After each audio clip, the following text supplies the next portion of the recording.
evening, everyone, and welcome to this week's edition of Sounds of the Diaspora, artist to artist, a conversation with yours truly, Dion Parson. It gives me great pleasure to welcome to the show this week a good friend of mine, dear friend, amazing pianist, composer, producer, arranger, all around great person. I haven't seen and spoken to him in so long, man. We were like in our 20s when we first met, man. And this is a really good reunion. So I'm really excited. Join me and welcome into the show, Mr. Misha Piatigorsky. Hello, hello, hello. What's going on, bro? Great to see you. Thank you so much for having me. Yes, sir. Yes, it's been a while, man. It's been a minute. Things are good? It's been a definite minute. Yeah. No complaints. So you're in New York City now, doing your thing. Mm-hmm. Yeah, you were just traveling, right? Yeah, I just did 3 weeks in South America, which was absolutely amazing. I did about 5 days in Buenos Aires. Mm-hmm. I played a few shows, trio shows at this beautiful jazz club called Prez. Mm-hmm. Have you been to Prez Jazz? Never been to Press Jazz. Oh, it's fantastic. And with Nice. Rudy Royston came with me, and we had some trio. And then He's I been went playing with you for a while, right? Rudy has been playing with you. Yeah, Rudy's been my boy for quite some time. Yeah. It's incredible. Another Rutgers guy. That's right. And then we went to Patagonia, and I've never been to Patagonia in my life. In Fatalefu, which is in Chile, right over the border from Argentina. Mm-hmm. And that was phenomenal. I got to spend some time with a wonderful Brazilian guitarist. His name is Yamandu Costa. Mm-hmm. So we spent some time there for a week. And then I headed back and then I went to Rio, and I spent about 9 days in Rio. And Belo Horizonte and Rio, and I had the pleasure of playing with the great Liz Rosa, who's my favorite Brazilian singer in the world. So yeah, great. And she's recorded with you in the past, correct? Yes.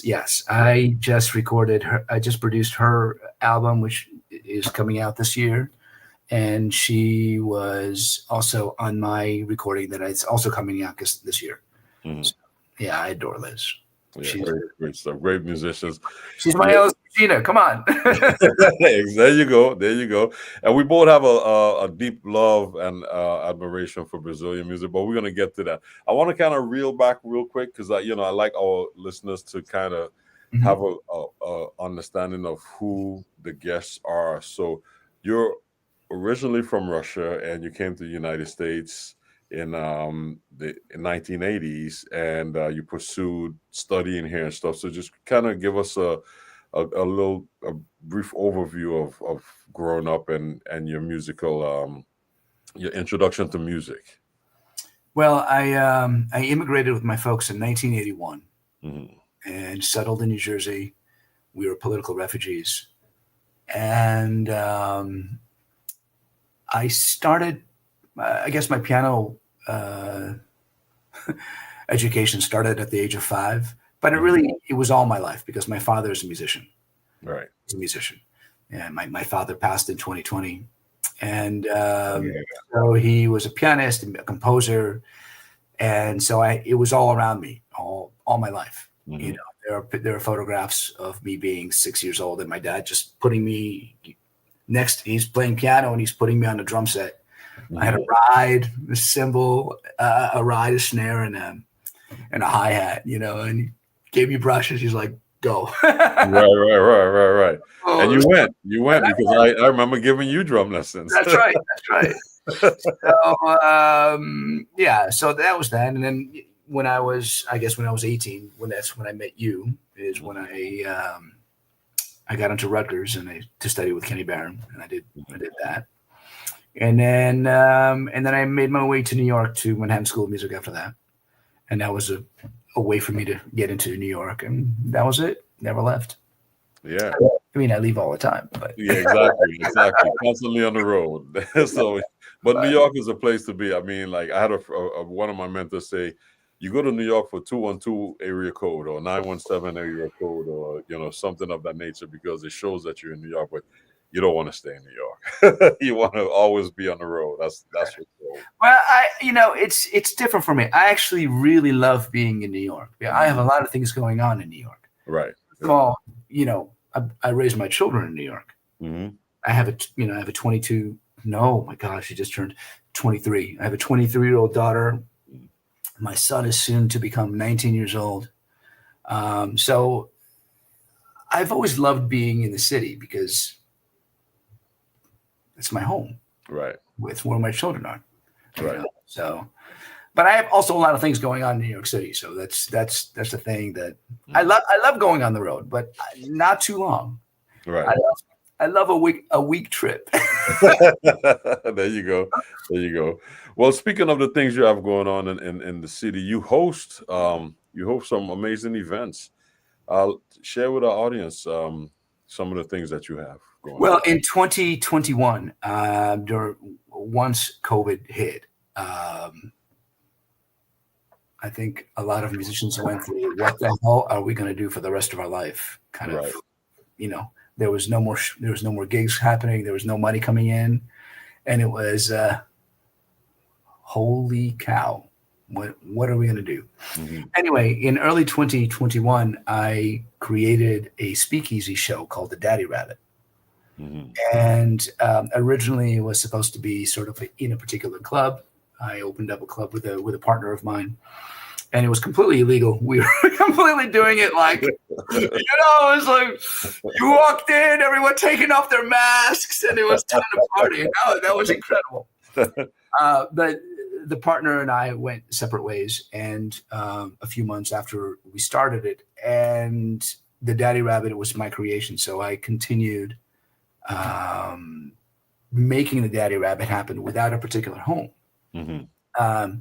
We did a few shows at Zinc Bar for the Daddy Rabbit, and then we did something uptown, and then I was introduced to a place called Lulu, and it's in Chelsea, right across from the Joyce Theater, and there we have been doing the Daddy Rabbit. It's a very sexy speakeasy. You walk in through a door that's an old Coca-Cola vending machine door, mm-hmm. and that's the door that takes you down. It's like a jungle, and you walk in. It's like, what? Yeah. And they had everything I needed. They had a beautiful baby grand piano, great drums, a wonderful sound system. And so we've been doing that there for already 3 years. Great. And the musicians are the audience is part of the presentation. Kind of, right? Yeah. No, it's a whole thing. It's first of all, the concept of it, which has always been my dream and concept and idea, is it's the band in the middle of the club, mm-hmm. and everyone's is sitting all around the musicians. Right. So the way that my grand piano is there, the lid is off, the mm-hmm. drums are sitting right inside of the curvature. Mm-hmm. So we are like this close to each other. Like I don't even know how to play with drummers anymore. Unless they're like 3 feet. Touch them, right? It's like I don't even know to touch them, But that's always been my concept for many, many years. Even when I had Sketchy Black Dog, which was with the string quartet, it was always that. Right. The precision of all music is between what happens between the piano and the drums. Mm-hmm. That's it. That's the click. Right. Yeah. And the closer you are to each other, the cleaner it is. There you go. And so I curate every show individually, and it's different. I do about 2, sometimes 3 shows a month.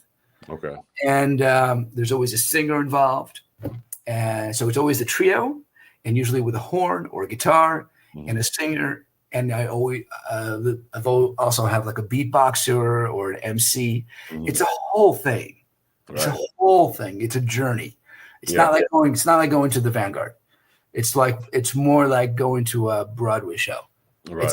It's a whole presentation, and it's super fun, and it's curated, but it's also very loose. Right. It's a concept, but everybody comes out, have a good time, and it's a flow. Yeah. It's everyone leaves so happy, and it's a whole thing. Mm-hmm. So that's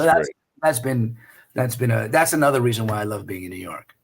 Is because you cannot do this I mean, New York allows this. And it's the concept that I had from the very beginning of this was I wanted it to be an expensive show because you got to pay for good music.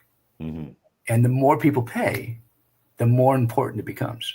You know this. You know, when you go and play a gig somewhere where there's no cover, people are talking. Because why not? Who cares? Right. But all of a sudden, if you're spending a lot of money, it's like, oh, this is very important. I have to listen. Right. And it's good to have a clientele that appreciates that too. So I've been building it for the past, for the past 3.5 years. And the concept for me is always about all like the most important thing that happens is the music. Right. It's the musicians, and everyone who plays is the star. You know, there's no hierarchy. There's none of that. It's all about look at this combination of musicians who are going to perform right now. Every one of them is a brilliant star, and that's what I wanted. Yeah. You know? So it's a great concept, man.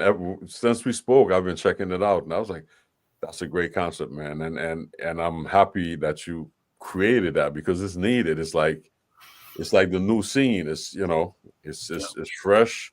Yeah. It's inviting. You know, the musicians are not separate. It's like not the stage and the audience. It's like no. The idea is no more stage. Right. It's all about the fact that the audience is a part of the music making experience. Yep. Your energy, and I always do a speech in front of every show explaining to people what this is. Your energy is contributing to what we are creating. Your reaction, that's what makes the music so intense. I mean, how many times have you played concerts where it's like you're playing your ass off and the thing is crazy and the audience is like, And you're like, did they not like it? What's going on? Right. But it also takes a while to teach an audience how to do that. You know, it's like it's giving people the permission. Wait, you can actually scream if you want to scream. Right. If you think something is incredible, that's why. Like when I grew up playing black clubs, like in Newark, I remember being like, "Why is this audience the greatest audience in the world?" Oh, it's because people just naturally react to what they're hearing, and they're like, "This is amazing! I love this!" You know. It's like going to the black church, people get involved. So I was like, why does that not happen? Like you go play a concert in Germany, people are like, or Japan, Yeah. What happened? Come on, get up, get inside of this, go on this journey. It's a roller coaster ride. Let's go. Yeah, that's great, man. That's great. Well, check out Daddy Rabbit, guys, because Misha and his crew is definitely doing it, man. I didn't know about it, and he hit me to it, and trust me, I'm like addicted to it. I've been going on. Is DaddyRabbitNYC.com. Yeah. So that's DaddyRabbitNYC.com. Exactly. And there's an Instagram, the same thing, at DaddyRabbitNYC, Facebook, all that stupid stuff that we have to know that we are forced as musicians to do. Make sure it's in your contract that you do your social media. Oh my God. Well, now I have which is amazing now for the Daddy Rabbit. I actually have a marketing director, which has alleviated. I did everything by myself for the last 3.5 years. Like literally every ticket that's being sold, I'm selling it, Right. Every post, everything. Finally, I got a marketing guy working with me. He's wonderful. And now I can blame somebody if something doesn't go right. What happened? Why didn't you sell the show? Right. There you go. No, so folks, check it out, man. It's some great stuff, man. Misha, congratulations on that wonderful concept that you've created, man. I think it's great for New York, and it's needed in this day and age. It's a new concept, and it's great. Well, and the great thing is in October, I'm starting a brand new jazz festival on the shores of Geneva, in a village called Rolle, which is 15 minutes away from Geneva, and 15 minutes away from Lausanne, right in between, in a castle, Chateau de Rolle. And the concept of that festival is going to be exactly that. It's going to be a Daddy Rabbit concept. Mhm. It's going to be a small festival, 3 days straight, October 23, 24, 25. And it's going to be exactly what the New York vibe is. We're going to put the piano in the very middle, and the audience is going to sit all around. You know, no stage, just we're all in it. Great. So So you're in Switzerland, check it out. if anyone is interested, just go to rolljazzfest.com to check it out. ROLLE Jazzfest. Very simple. There you go. Great things happening, bro. I'm happy that I'm eating this up. Good.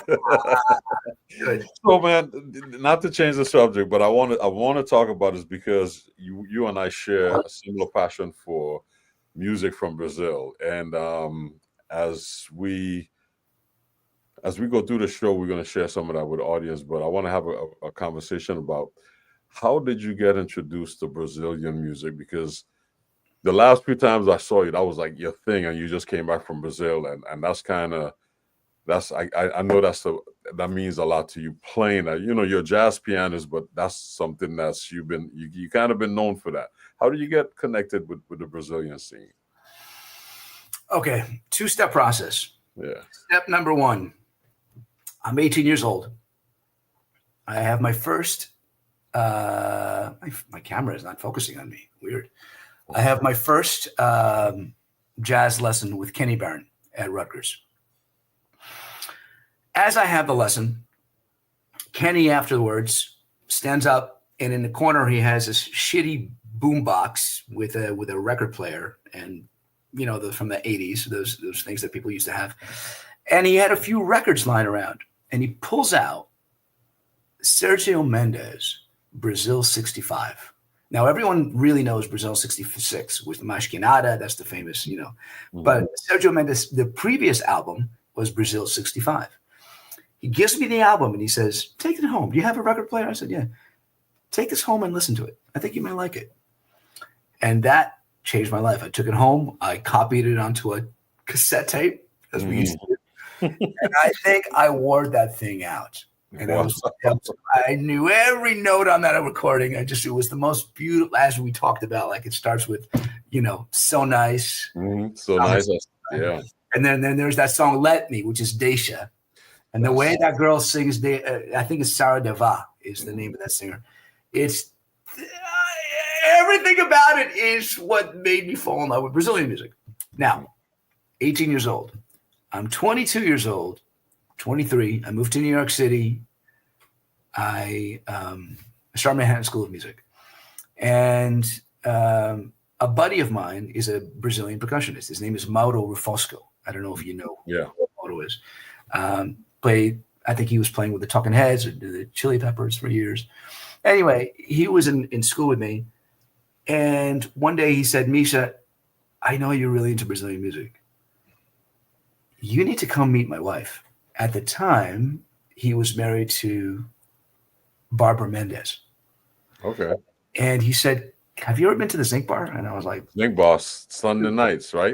I was like, no. He goes, come this night. She's performing. You got to go check it out.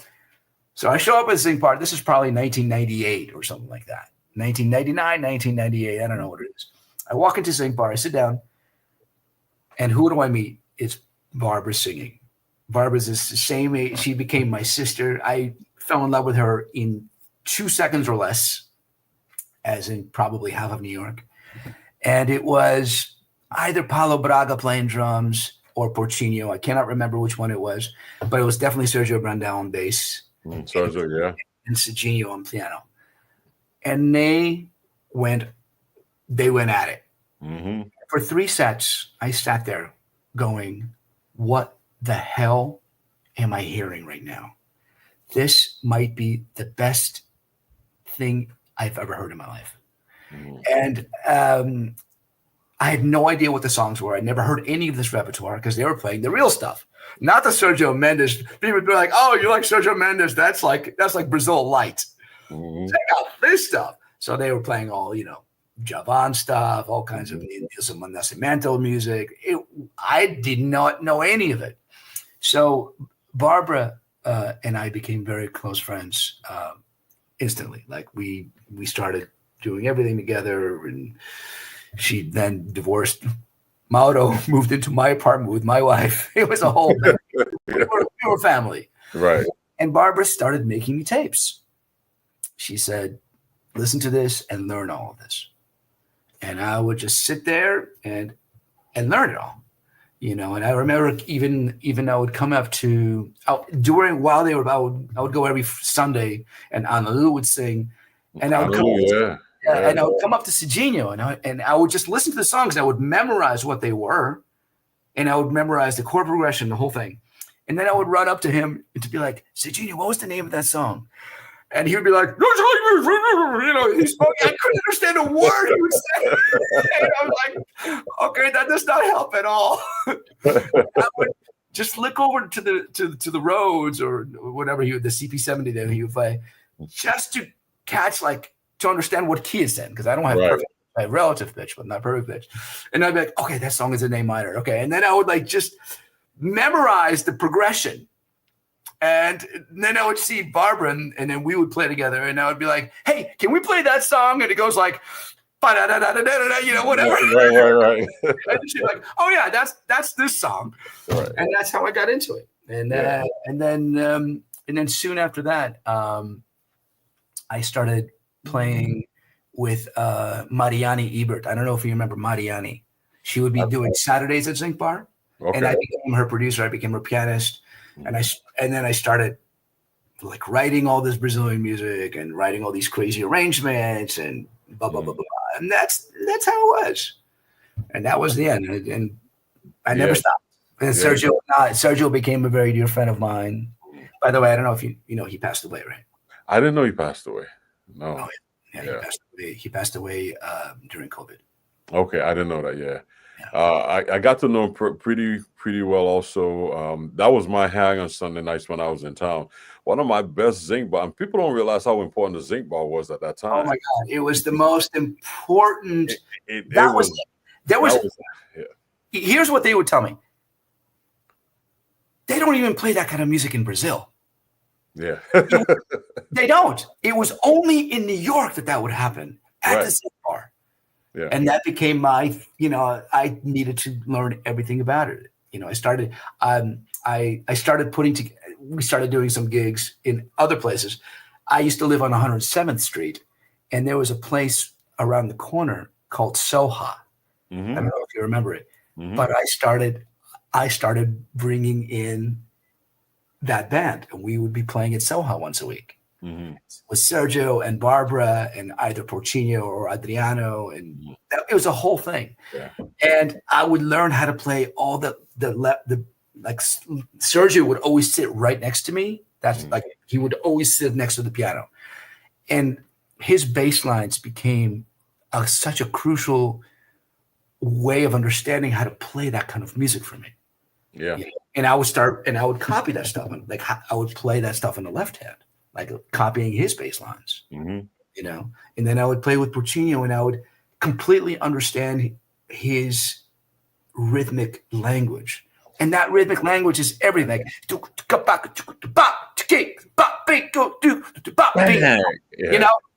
those anticipations, that was like, they never played one, even though one was so. And so I learned, so that language became so clear to me. And when I would play with Porcino, all of my soloing would have that. Yeah. And it would just be like, that's it. That,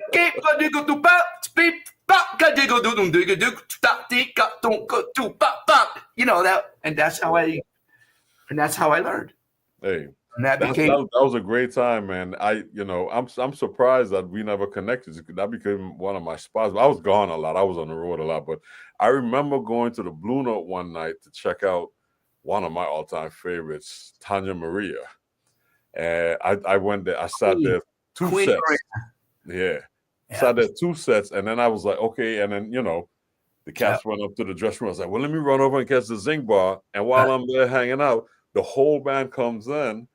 Patino was playing, Sergio, all these cats was playing, and they started, hey, come on up. And they went up on stage and played like a whole nother set, man. It was like one of my best nights in New York to just hear that happen. But the zinc bar, Rana Fifth Monday nights. Then you had the African stuff on the Friday nights, and then it was a mix on the Saturday nights, and then the Sunday was Brazilian. Man, from a Friday to a Monday night, the Zinc Bar was the spot. And Saturday was my gig with Mariani for like 15 years. Yeah. It was insane. It was like so many. And man, that gig used to start so late. I mean, I go. The gig would be 11 o'clock. It would be starting. So you never start at 11. You start at like 11:30. Right. I would get home at 5:30. Yeah. Right. 3 sets. That people be like, how anymore? You know, not bad. Yeah. But you know what? Get 2 sets. I like the earlier.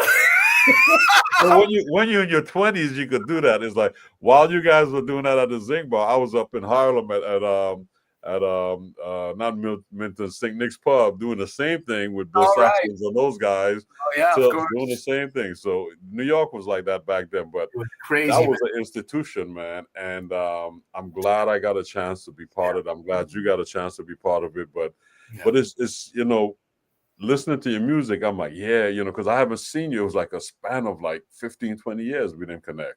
And in that time, all of this stuff happened. So thanks for sharing this. You know, it's interesting. Like we're going to listen to some of the Brazilian stuff that I just did. I also spent like 10 or 15 years not playing any Brazilian music. I actually got, because when Barbara left New York about 15, 18 years ago, I got really depressed that I didn't have her to play with anymore.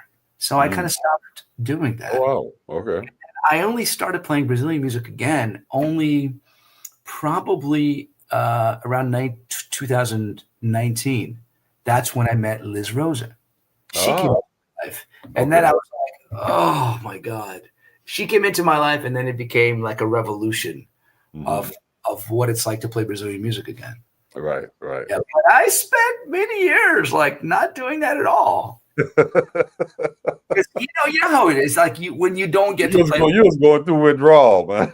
You know what I mean? When you don't get to make that music with the people that you want to make it with. Yeah. You're just like, I don't want to do this. Yeah. Why am I gonna?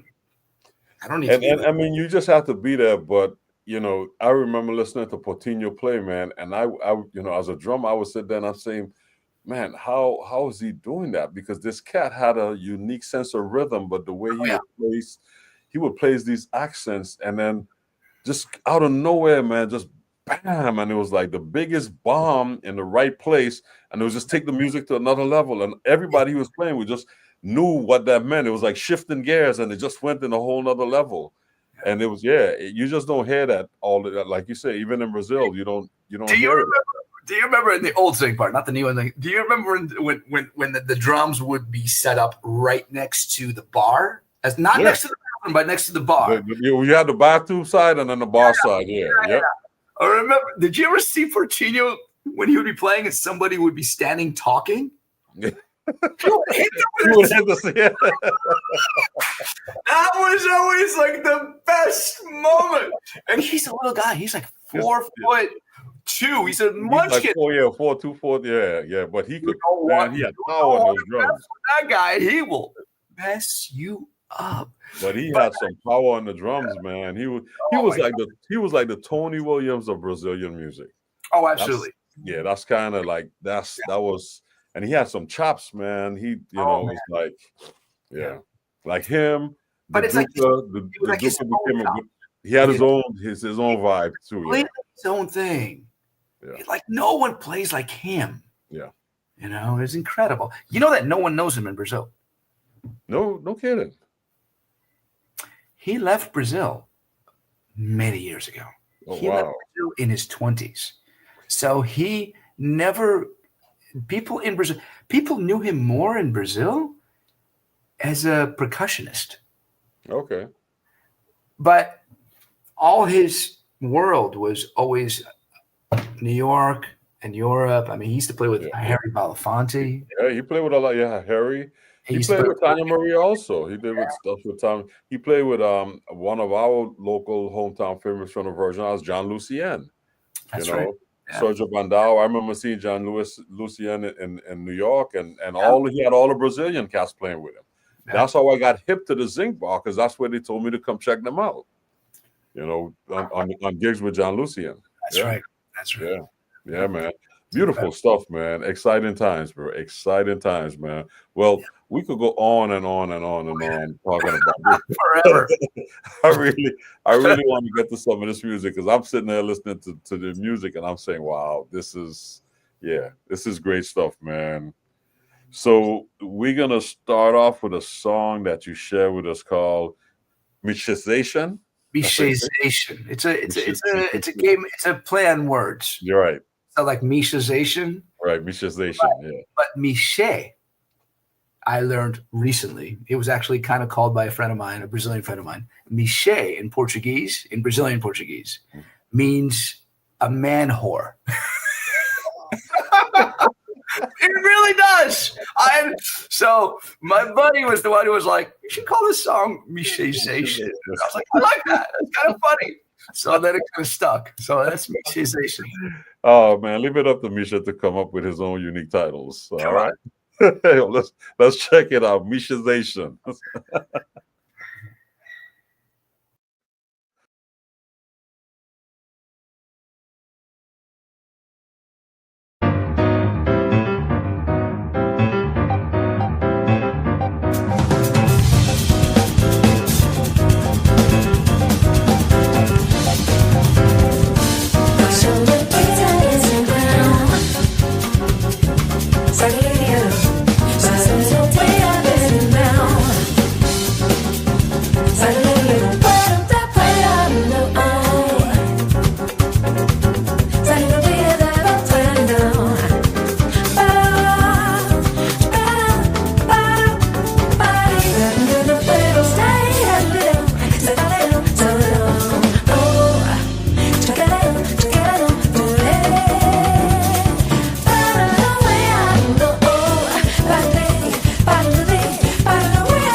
There you go. That was fun. There you go. Man, that's a fun tune, man. That's fun. Fun tune. And the singer is who's the singer again? So, two singers on this track. It's Liz Rosa from Brazil, and the other vocalist is Nefeli Fasoli. And Nefeli Fasoli is a beautiful, beautiful singer from Greece. She lives in Athens. She's a huge star in Athens, in all over Greece. Like she walks down the street, people run up to her for an autograph. She's incredible. Yeah. So I met her also in New York a few years ago, and we became very, very close friends. And I've written a lot of music for her and the whole thing. So I thought it would be so incredible to put both of them. By the way, they've never met. Oh, they met on this recording, or they've never met. Video magic, baby. Come on. So the vocals I recorded that on this song. I recorded the vocals in Berlin in October. I was on tour with Liz, so I needed to get her into a studio for her to lay her down. And Nefeli recorded after that in my apartment. I have a studio here, so okay. She was in New York, so it's always that. So it's those two vocalists. It's guitarist Vinicius Gomez, who I absolutely adore. He's definitely my favorite guitarist right now in the world. An incredible Brazilian guitarist, and its drummer is Mauricio Zottarelli, who now lives outside of. He actually lives in Rio Claro, which is about 3 hours away from São Paulo. He used to live in New York for many, many years. Incredible musician, Mauricio. And the bass player is the new young Sergio Brandel. He's from São Paulo, and his name is Jackson Lorenzo. Jackson Lorenzo, beautiful player, young, 29, 30 years old, something like that. And that's that recording. And Mauricio also did all the percussion on it as well. Okay. So. Yeah, that shaker was like constant through it. All the Yeah. Beautiful, man. You have some great comments there, man. Incredible, beautiful, love it. Music is your life. Jazz that is improvisational best. Yeah, man. Musicization is the hit, bro. Musicization, man. The way those two voices are just interplaying, it's and of course Brian Montgomery is the one who just mixed this. He's my favorite. He is my favorite mixing engineer, and it's incredible the way he's able to just draw things out. Everything is so clear. That piano is amazing. That we recorded this this album is done in São Paulo at Trasemana Studio, something like that. Do you speak Portuguese? Do you speak Portuguese? No. I'm very embarrassed about it. I'm very embarrassed. I've decided me and my wife, we both decided I'm going to start studying Portuguese.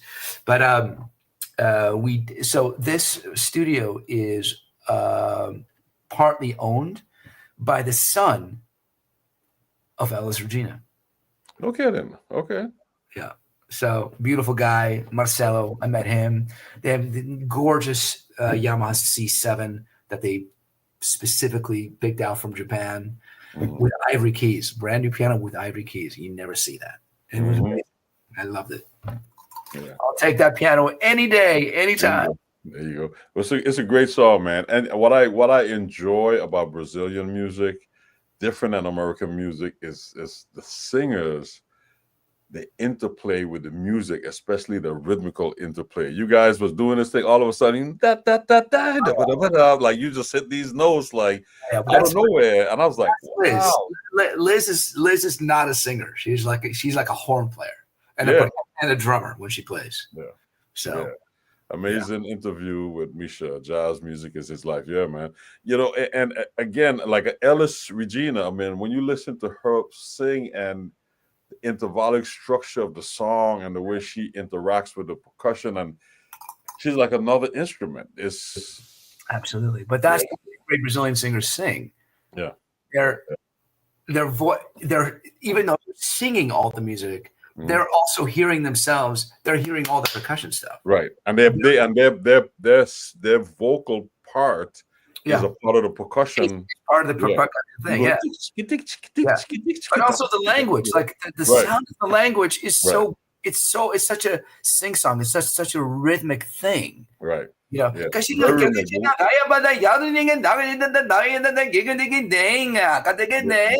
like, and it all makes sense that the music sounds like this because that's what it's asking for. You know, it's beautiful, man. I'm enjoying it, man. So, well, let's keep going because I want to get to all this. I don't want us run out of time. Do it. Let's go because it's some good stuff here. So, Bemji Levy. So that song is specifically I wrote that for Liz, and the lyrics, because it's in Portuguese, were written by another incredible songwriter, composer, lyricist from the northeast of Brazil, from Natal.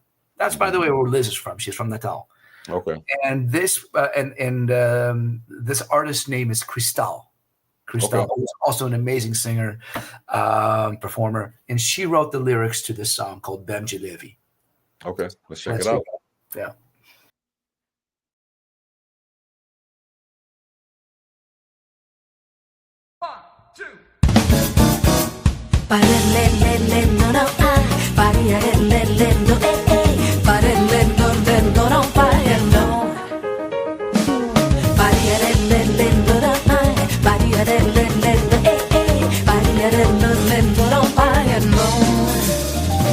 Bem de leve, sim, que essa vida anda barulhenta, que essa vida anda violenta. Eu peço paz, tudo mais, arder só no fogo de um amor tão bom, saber da melhor versão de mim. E aí, sacudir a mão no ar, engastar o ar, ver poeira levantar, diga amor no ar, sacudir a mão no ar e depois é ver no que dá. Sacudir a mão no ar, engastar o ar, ver poeira levantar, diga amor no ar, sacudir a mão no ar e depois é ver no que dá.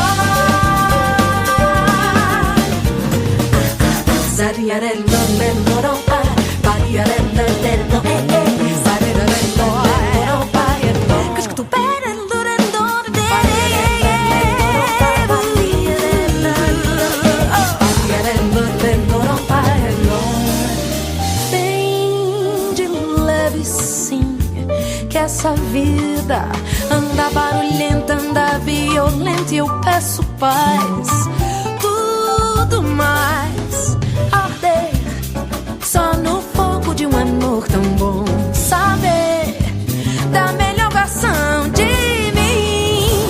E aí, sacudir a mão no ar, engastar o ar, ver poeira levantar, diga amor no ar, sacudir a mão no ar e depois é ver no que dá. Sacudir a mão no ar, ver poeira levantar, diga amor no ar, sacudir a mão no ar e depois é ver no que dá.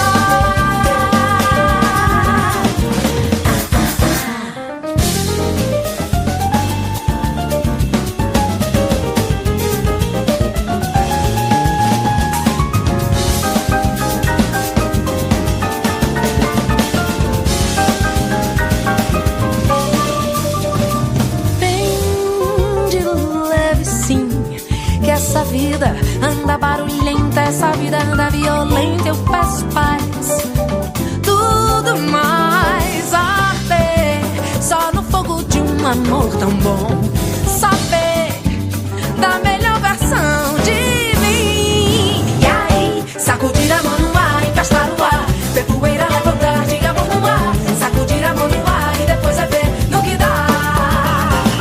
Sacudir a mão no ar, engastar o ar, ver poeira levantar, diga amor no ar, sacudir a mão no ar e depois é ver no que dá. Sacudir a mão no ar, engastar o ar, ver poeira levantar, diga amor no ar, sacudir a mão no ar e depois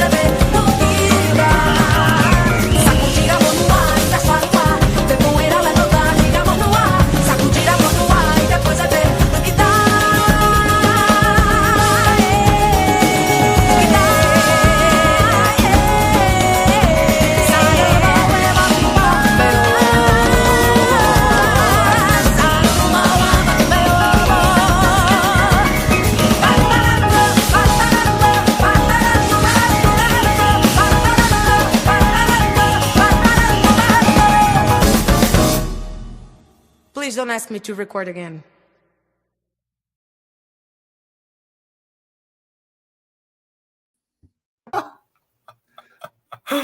More music. Don't ask her to record again. I had to keep that in. That's so brilliant.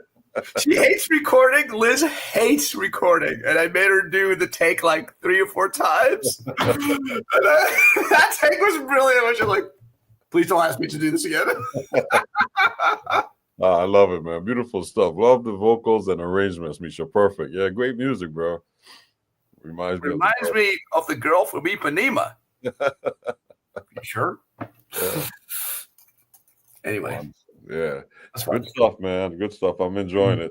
So this is the same rhythm section, correct? Yes, exactly the same band. Same band. Yeah. Jackson Lorenzo, Mauricio Tottarelli, and Vinicius on guitar. Yeah. Is it, what's his last name? Gomez. Gomez. G-O-M-E-S. Gomez. Yeah. Gomez. Vinicius Gomez. Gomez, yeah. Brilliant guitarist. Absolutely brilliant. Great stuff, man. Well, we're gonna keep going. Let's keep going. And the next one is a little change of pace from the Brazilian stuff, but it has this vibe on it, and it's a nice funky, I like it. So it's called Sometimes. Sometimes. Well, let me tell you a few words about it before we listen to this. So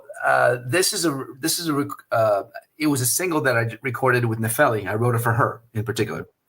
I actually wrote the lyrics to that song as well, which I don't always do. So I wrote the lyrics and the song for her, and we recorded it. And originally I was going to make it very kind of bare boned, and then I just started adding things to it. So Mauricio is playing drums on it. Okay. The bass player on it was one of my favorite bass players who lives. He lives in Israel now. His name is Alon Nir. He was staying at my house, and I was like, "You want to lay this down?" He's like, "Yes." So he, using Sergio's bass, he laid down this track. Okay, you got Sergio's bass. The white bass. Yeah. Okay, it's my shrine. So he recorded on that, and incredible flutist. There's a guy who is my favorite flutist in the world. I also feel like he's the best flutist in the world. I don't know if you know who Itai Chris is. I don't know Itai. Itai Chris, he's an Israeli flutist. He plays with me all the time. He's part of the Daddy Rabbit team very often. He's a brilliant flutist. Brilliant. Anyway, he's on this recording. Also, there is a beatboxer who works with me. He's also incredible. His name is Mark Martin. He's also on it. Okay. You can hear him. By the way, the mix that you're going to hear is not Brian Montgomery's mix. He hasn't sent it to me yet. So this is my mix. Okay. Not as good as that. And who else is on it? And Vinicius Gomez is on it as well. Okay. So check it out. This is called Sometimes, and with the great Nefelli Fasoli. Mm-hmm. Let's check it out.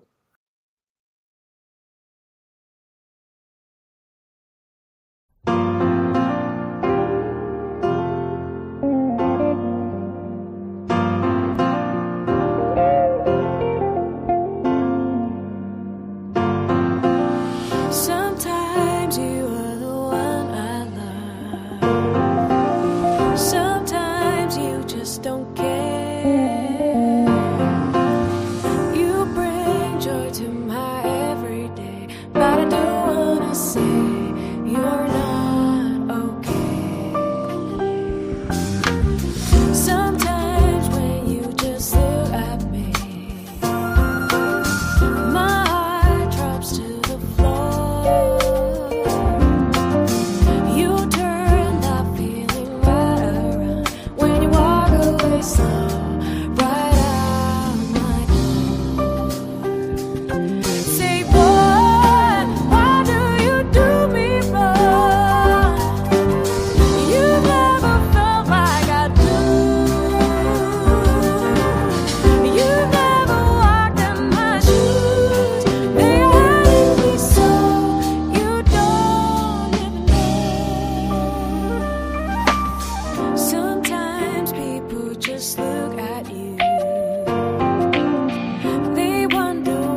That's a beautiful song, bro. Yeah, thank you, man. Yeah, it's a beautiful song. So is it out yet or soon to be released? I'm right now. It's being mixed, and then Okay. once Brian finishes all the mixes, then I will release it. Maybe I'm going to shop it for some labels first. I don't know. That's always the unknown. Right. Oh, great, man. Nefeli sounds beautiful, man. She's great, man. She's also. I love her so much. She's such a also person, like just beautiful human being. She's like, well, anyway, I can't speak enough about her. Great stuff. I perform with. I'm in love with all of them. So great, man. Well, bro, our time is running out, man. Hour goes quick, but we have one more song. Let's do it. Let's jump right This into is a hit. The hit that I wrote years ago. Bayo Banana. So this has all three singers on the album. So this is Nefeli, this is Liz, and João Sabia, who's also on a few tracks. So check this out. Let's check it out. Check it out.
percussionist.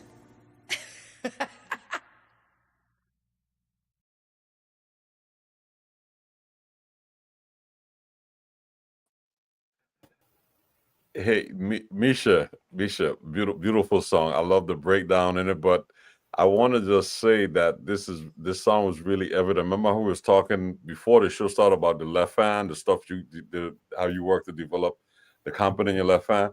It's really, really clear in this tune. Really clear in this tune. I can hear it. That's kudos, man. Good stuff. Thank you, brother. Thank you so much, man. Yeah.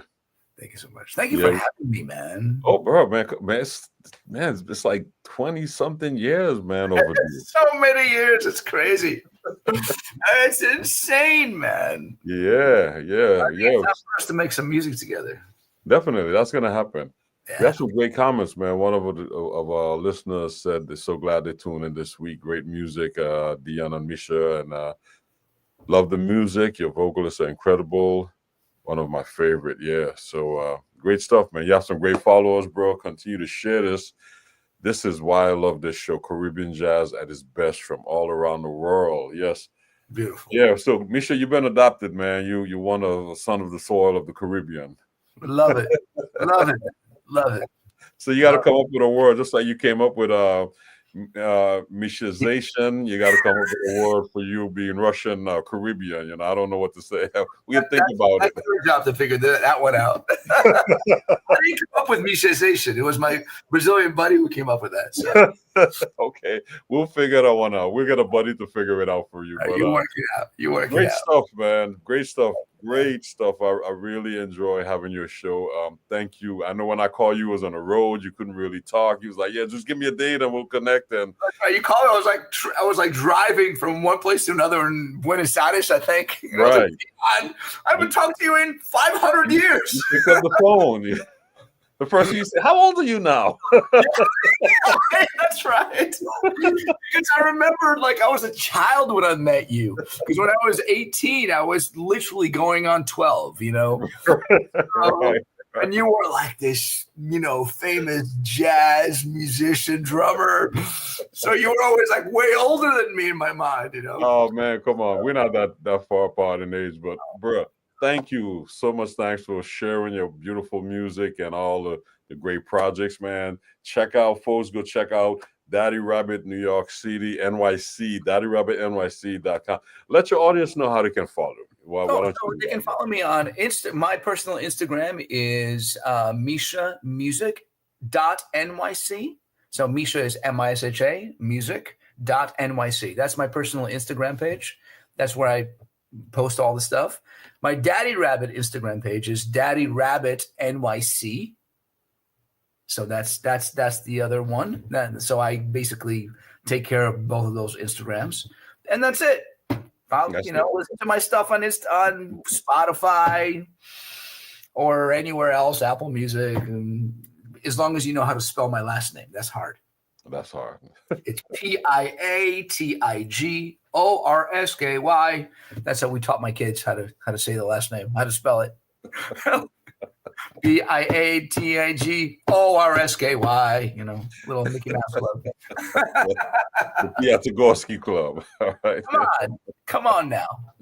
So I hope the listeners will check out the rolljazzfest.com, which is happening in Switzerland, October 23, 24, 25. I'm actually going to have, and the first night is going to be Hector Martignon performing with his band. Yeah. Dear friend of mine, great pianist. Second night on the 24th is going to be Emily Braden and Raj Mason with a Daddy Rabbit vibe. That's my Daddy Rabbit show. And on the 25th of October, it's going to be Liz Rosa with my trio. So it's going to be a crazy, crazy festival with a lot of really good wine. Oh, my God. If you're into that kind of thing, And for the next time around, we're going to need to get your Caribbean band there for as well. We'll talk about all of that, but all of those things are going to be talked about. And we get together, do some trio stuff, but this has been a really great reconnection. And thank you again for sharing all the wonderful things. That was my pleasure. And for those of you for those of you who are in New York City, my trio does have a residency at Zinc Bar still. We play on Thursdays. So whenever I'm in town, 7 to 9, we'll do a beautiful concert set at Zinc Bar, and now it's a wonderful for everyone to come. And check out whenever the next Daddy Rabbit shows are. There, a lot of them get sold out very fast. But if you go to the site, get the tickets, you're in. You're in. There you go. There you go. Dion, wonderful to see you, my friend. Likewise, man. I can't wait to share a beautiful rum with you at some point. We'll all of the above. We'll get to it. I'm gonna be in New York for the majority of the summer. I come up there like I'm at Dizzy's. Well, I'll call you. I'll hit you up. We'll talk. Come over for dinner. Yeah, definitely. We'll make it happen. I spend more time in my kitchen than I do at the piano. There you go. I love it. I love it. Misha, thank you, man. All the best. It's been my honor. It's been continued success to you, bro. Thank you. Yes. That's, again, my dear friend, Misha Piatigorsky, sharing his great music, his wonderful music. It's really so good to see how much he's developed over the years and what he's doing, man. So thank you, guys, for joining us for the show and supporting Misha and his great music. I would like to invite you back next week as we bring another wonderful pianist to Sounds of the Diaspora, another good friend of mine. This is Mr. James Austin, and he is doing some amazing things. He's a student of Barry Harris, pianist Barry Harris, and James is going to tell you his story and share some of his music as well. So come back next week and join us on the Sounds of the Diaspora. I'm Dion Parson. Thank you for hanging out with us tonight. Take care. See you next week.